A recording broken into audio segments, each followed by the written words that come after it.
සුබ දවසක් මම ප්‍රසවනාල 20ක් වැදුරහන් ලියන එකේ දැන් අපි අද කතා කරන්න බලාපොරොත්තු වෙන තවත් වැදගත් කොටසක්. ඒ කියන්නේ අපි දන්නවා ගොඩක් අයට ගර්භණී මව්වරු තමන්ගේ කුස තුල සිටින බබා අවාසනාවන්ත හේතු නිසා මිය ගියාට පස්සේ අපි දන්නවා ඒක බබා ප්‍රසූත කරාට පස්සේ වෛද්‍යවරු නිර්දේශ කරනවා ඒකේ මොන වගේ හේතුව නිසාද බබා නැති වුනේ කියලා බලලා ඒ බබාගේ කොටස් කපලා ඒ මිය ගිය බබාගේ කොටස් වලින් විවිධ පරීක්ෂණ කරලා බලනවා මොන වගේ හේතුව නිසාද මේක මෙහෙම වුනේ කියලා. එතකොට දැන් අපි දන්නවා ගොඩක් දෙමව්පියෝ තමන්ගේ මේ වගේ අවාසනාවන්ත සිද්ධියකට ලක් වුණාට පස්සේ ඒ මව්වරු තමන්ගේ බබා නැවත කපලා කොටලා නැවත පරීක්ෂා කරලා බලන්න ගොඩක් වෙලාවට මදිකමක් දක්වනවා. ඒකට හේතු ගොඩක් තියෙනවා. එකක් තමයි තමන්ට වෙච්ච මානසික ගැටලුව, ඒ වගේ තමන්ට වෙච්ච අවාසනාවන්ත සිද්ධිය ගැන හිතලා ගොඩක් අයට මව්වරු මේ වගේ අවස්ථාවකදී තමන් කැමැත්ත පළ කරන්නේ නැහැ. විශේෂයෙන්ම ලංකාව වගේ රටවල මේක මෙහෙම කොටස් කපලා නැවත මේකට හේතු හොයා ගන්න. මොකද ඒ වෙලාවේදී අපේ මානසික මට්ටම මෙහෙම වුණාට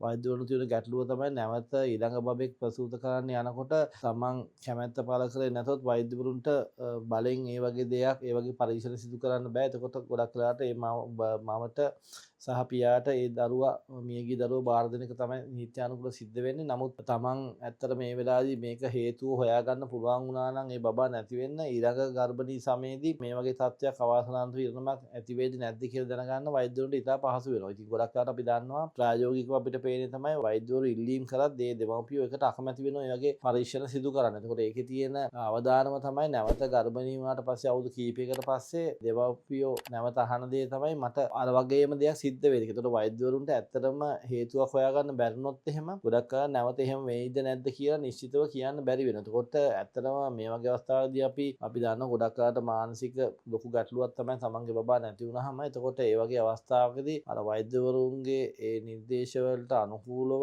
යම්කිසි තමන්ට මෙහෙම වෙන්න හේතුව හොයාගත්තොත් ඒ හේතුව නැවත ඇතිවිය හැකි හේතුවක්ද නැද්ද කියලා දැනගත්තොත් අපිට ඊළඟ බබා නිරෝගීව ප්‍රසිද්ධ කරන්න හැකියාව ලැබෙනවා. මොකද ඇතම් ලෙඩ තියෙනවා නැවත වතාවක් හැදෙන්න පුළුවන්. එතකොට අපි ඒක දැනගන්න වෙන්නේ අනිවාර්යයෙන්ම මරණ පරීක්ෂණයක් කළා තමයි දැනගන්න පුළුවන් වෙන්නේ මේක ගොඩක් වෙලාවට නැවත වතාවක් ඇති වෙන්න පුළුවන්ද බැරිද කියලා. එතකොට දෙවෙනි වතාවේදී ඔබ නිරෝගී දරු ප්‍රසූතියක් බලාපොරොත්තු වෙන නම් ඔබට කරන්න තියෙන හොඳම දේ තමයි අර වෛද්‍යවරු කියන විදිහට වෛද්‍ය නිර්දේශ අනුව ඒ පරීක්ෂණ ලක් වෙලා එහෙම වෙන්න හේතුව හොයා ගැනීම ඉතාම වැදගත් වෙනවා.